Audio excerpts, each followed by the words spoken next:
आज़ाद view YouTube channel में भलीकार।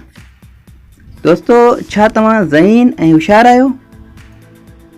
जेकॾहिं हा त ज़हनी आज़माइश मुतलिक़ असां तव्हांखां कंदासीं चंद इंतहाई दिलचस्प ऐं मालूमाती सवाल।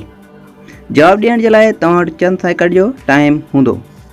सवाल नंबर पहिरियों आहे त उहा कहिड़ी शइ आहे जेका आधी जो ईंदी आहे ऐं आधी राति जो ई हली वेंदी आहे?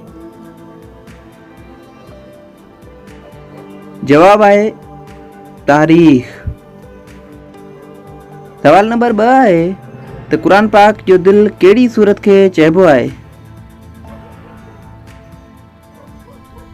जवाब सूरत यासीन।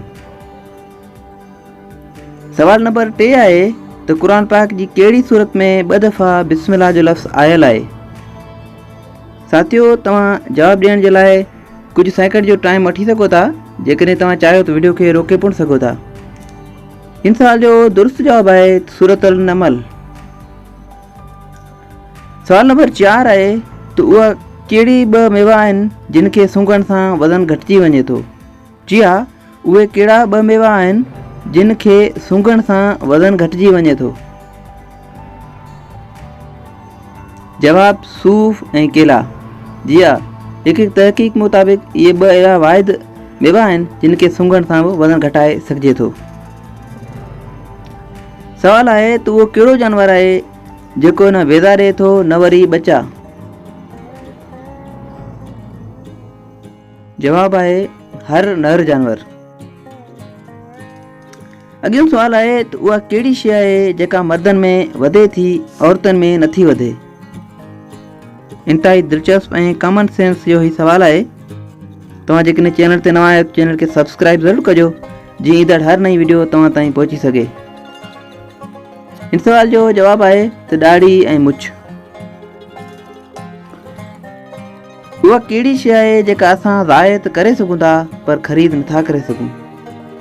कॉमन सेंस जो ई सवाल आहे त उहा कहिड़ी शइ आहे जेका असां ज़ायत करे सघूं था पर ख़रीद नथा करे सघूं? साथियो, इन सवाल जो जवाब आहे त वक़्तु। जी हा, वक़्त खे असां ज़ायत करे सघूं था, विञाए सघूं था पर ख़रीद नथा करे सघूं।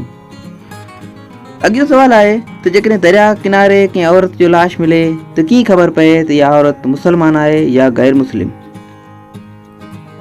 इंतहाई दिलचस्प ऐं मालूमाती सवाल आहे त जेकॾहिं दरिया किनारे कंहिं औरत जो लाश मिले त कीअं ख़बर पए त उहा औरत मुसलमान आहे या गैर मुस्लिम? कॉमन सेंस जो ऐं ज़हनी आज़माइश मुतलिक़ सवाल आहे। साथियो, इन सवाल जो जवाब आहे त औरत जो लिबास, संदसि हथ पेर ऐं चहिरो ॾिसी ऐं आसपास जे रहंदड़ माण्हुनि जी रहणी कहणी खे ॾिसी पोइ उन्हनि अलामतुनि मां उन ई मज़हब जो अंदाज़ो लॻाए ॿुधाए सघिबो त हीअ औरत उन ई मज़हब सां तालुक़ु रखे थी। जेका उते जी रहणी कहणी ऐं उते जेको जो माण्हुनि जो लिबास हूंदो उन मां ई तव्हां अंदाज़ो लॻाए सघो था। साथियो, हिन सवाल जा खोड़ जवाब तव्हांखे सोशल मीडिया ते मिलंदा, पर हीउ जेको असां जवाबु तव्हांखे ॿुधायो आहे त इहो जवाबु मुख़्तलिफ़ जेके उलमा करीम आहिनि उन्हनि जो तस्दीक़ शुदा ई जवाबु आहे। साथियो, अॻियो सवाल आहे त उहा कहिड़ी इबादत आहे जेका हर हाल में क़बूल थींदी आहे? उहा कहिड़ी इबादत आहे जेका हर हाल में क़बूल थींदी आहे? जवाबु आहे दुरूद पाक पढ़णु। साथियो, असांजी हीअ वीडियो तव्हांखे कीअं लॻी पंहिंजी क़ीमती राय खां आगाह ज़रूरु कजो। चैनल खे सब्सक्राइब कजो। दुआनि में असांखे यादि रखिजो। अल्लाह हाफ़िज़।